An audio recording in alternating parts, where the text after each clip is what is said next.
ആലുവ പുളിഞ്ചോട് ആക്രിസാധനങ്ങൾ സൂക്ഷിച്ചിരുന്ന സ്ഥലത്ത് തീപിടുത്തം 4 മണിക്കൂർ പിന്നിട്ടിട്ടും തീ നിയന്ത്രണ വിധേയമാക്കാനായില്ല. ഫയർഫോഴ്സ് യൂണിറ്റുകളെത്തി തീ അണയ്ക്കാൻ ശ്രമം തുടരുന്നു.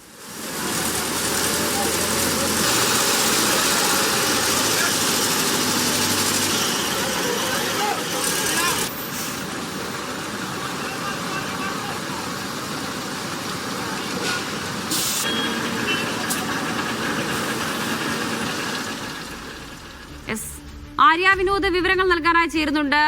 ആര്യ, ഇപ്പോൾ എങ്ങനെയാണ് സ്ഥിതി? തീ നിയന്ത്രണ വിധേയമായോ? മണിക്കൂറുകളായി ഈ ശ്രമം തുടരുകയാണല്ലോ തീ അണയ്ക്കാൻ. തീർച്ചയായിട്ടും അമൃത, 5 മണിയോടുകൂടിയായിരുന്നു ഈ ഒരു അപകടം നടക്കുകയുണ്ടായത്. തൊട്ടപ്പുറത്തെ മതിലിനോട് ചേർന്നുള്ള വീട്ടിൽ തീയിട്ടതാണ് ഈ ഒരു ഗോഡൌണിലേക്ക് പടരുന്നൊരു സാഹചര്യം ഉണ്ടായത് എന്നുള്ളതാണ്. അതിനെ തുടർന്നാണ് ഇത്രയും വലിയൊരു അപകടത്തിലേക്ക് നീങ്ങിയത്. ഇത് ആക്രി സാധനങ്ങൾ വെക്കുന്ന ഗോഡൌൺ ആയിരുന്നു, അവിടെയാണ് ഇത്രയും വലിയൊരു അപകടം ഉണ്ടായിരിക്കുന്നത്. ഇപ്പോൾ 90% തീ നിയന്ത്രണ വിധേയമാക്കി എന്നുള്ളതാണ്. പൂർണ്ണമായും അണയ്ക്കാൻ വേണ്ടിയിട്ട് സാധിച്ചിട്ടില്ല. ഇപ്പോഴും തീ അണയ്ക്കാനുള്ള ശ്രമങ്ങൾ നടന്നുകൊണ്ടിരിക്കുന്നു എന്നുള്ളതാണ്. ഈ ഒരു വലിയൊരു നഷ്ടം തന്നെയാണ് അദ്ദേഹത്തിന് സംഭവിച്ചത്. അത്രയും വലിയ ഷോറൂം ആയിരുന്നു, അതിലാണ് ഈ ഒരു അപകടം നടന്നത്. മണിക്കൂറുകളായിട്ട് ഈ ഒരു തീ നിയന്ത്രണ വിധേയമാക്കാൻ ശ്രമിച്ചുകൊണ്ടിരിക്കുകയാണ്.